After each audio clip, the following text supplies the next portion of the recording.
Okay, so you want to dive into urban planning. The sources you sent are super interesting. Looks like you want more than just surface level stuff. And that's what we do here. Absolutely. What's fascinating about urban planning is it's this intersection of creativity and analytical thinking, and of course, community engagement too. Yeah, like understanding the data, but also the people. Exactly. Speaking of data, one source, the Urban Planner, the complete career guide, says the job outlook for urban planners is supposed to grow by 11% over the next decade. Yeah. That's a lot. It's not just a stable career. It seems like a field that's really growing. As cities grow and face new problems like climate change, sustainability, the need for people who can plan for this stuff will keep growing. It's not just about filling empty jobs. It's about actually shaping the future of our cities. So we're not just talking about designing buildings, but creating communities that are sustainable, equitable, good places to live. Precisely. And for that, you need a strong foundation. The guide talks about the core skills needed, and it goes beyond just typical hard skills. Right. Obviously, math, problem solving, critical thinking, judgment, decision making are all important. Makes sense. It is called planning. Right. But it was interesting to me how much they emphasize active listening. Urban planners aren't dictators. They work with community leaders, government officials, but also residents. So finding solutions that work for everyone, not just like imposing some plan, like in some older cities where you can tell no one asked what people wanted. And that's exactly why this is so important. It's about designing cities that are functional, but also livable, inclusive. Now, the guide also talks about the typical career path, from entry level to senior. It even has examples of what someone's profile might look like at different stages. So when you're starting out, it seems like it's key to get hands-on experience like internships or volunteering for community projects, not just hitting the books, but really doing it. Yeah.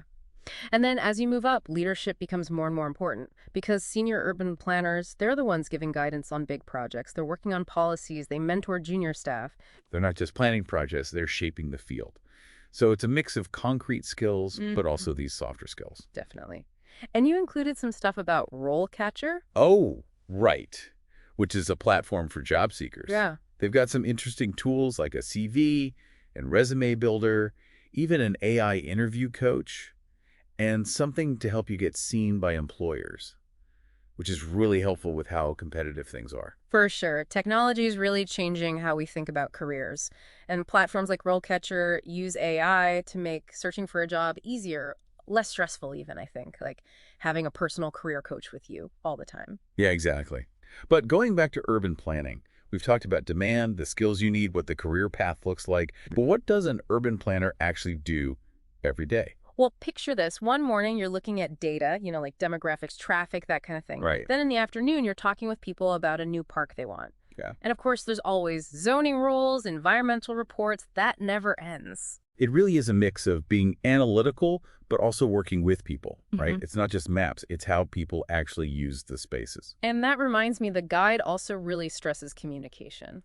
Makes sense. Urban planners are always talking with people, officials, residents, different backgrounds. So you got to be able to explain complex stuff clearly, get people to agree. And sometimes there are totally opposite views you got to deal with. So you need diplomacy skills too. Seems like a job with many hats: researcher, designer, communicator, negotiator. Exactly. And the guide says, yeah, it can be demanding, long hours, tough choices. Right. But they also emphasize how satisfying it is to actually see your plans become real. Like, imagine pointing to a park or a neighborhood and saying, hey, I helped build that. Yeah, that must feel amazing. And speaking of vision, the guide mentions how important technology is in urban planning. Oh, for sure. You were saying planners need to be tech savvy these days. What kind of tech are we talking about? So one of the biggest game changers is GIS, Geographic Information Systems. With GIS, planners can look at these huge data sets about a city, like everything from how dense the population is to how traffic flows to the environment. So instead of a slat map, it's like you can layer all this info on top and see how everything connects. It's like having X-ray vision for cities. And it gets cooler. There's also building information modeling, BIM. Oh, I've heard architects use that. Yeah. And now planners use it too to make these detailed 3D models of buildings and infrastructure. Can you give an example? How would that work in urban planning? Okay, so say you're planning a transportation hub, right? Okay. With BIM, you can make a virtual model of the whole area, streets, buildings, where people walk, even how crowds move. So you can test out how people would use the space and see any problems before you build anything. Exactly. And it goes even further. Some planners are using virtual reality so people can actually walk through a development before it's real. Wow, that's amazing. So tech isn't just about the present, it's about looking ahead, making cities that can adapt to whatever comes next. You got it. And that's why the guide talks about always learning. Makes sense. Urban planners need to keep up with all this new stuff if they want to use it to its full potential. Cities are always changing, so of course the planning has to as well. Exactly. But with all this technology, is there a risk of forgetting about the people? Making things too techy. It's a good point, and the guide actually talks about this. Technology is awesome, but it's a tool. Right. Urban planning is about people. Making places where people's needs are met, where they feel connected, all that good stuff. Exactly. Technology should help us do that better, not replace the human part. Finding that balance between new ideas and remembering what really matters. Exactly. So we've talked skills, the actual work, the tech, but I bet a lot of people listening are wondering, what about the hard parts of this job? Right. Every job has those. Mm. What does the guide say about the tough parts of being an urban planner? Well, it can be tough. The guide says that right up front. Yeah, I bet. Trying to make everyone happy, stay within budget, all those rules and regulations. You'd need to be really patient. Absolutely. And even then, sometimes you hit a wall. Like some groups just don't like the plan or something unexpected happens. Projects get delayed, you lose funding. It's not easy to keep everyone on board all the time. So you're dealing with bureaucracy, public opinion, trying to make everyone happy, and on top of that, trying to think long term. It's a lot. Right. But for people who are passionate about building good cities, fair, sustainable, all that, it's really rewarding, too. Because you're shaping the places where people actually live their lives. That's a big deal. It is. And the guide points out there are lots of different paths you can take within urban planning. Oh. It's not one size fits all. Makes sense. You don't have to be an expert in everything, but you got to care about how cities work. So what are some areas you could specialize in? Well, you could do transportation planning, dealing with traffic, public transit, making it safe for pedestrians, that kind of thing. Or maybe you're into environmental planning, working on green spaces, renewable energy, how to deal with climate change. So you can find what you're most passionate about and focus on that. Exactly. There's also housing, economic development, historic preservation, tons of options, and different places to work, government, private companies, nonprofits. So lots of flexibility to find your niche. Seems like urban planning attracts people from all walks of life. Yeah, and that's a good thing.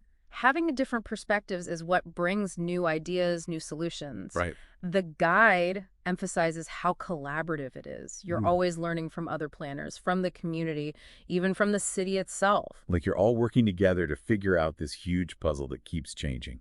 That's a great way to put it.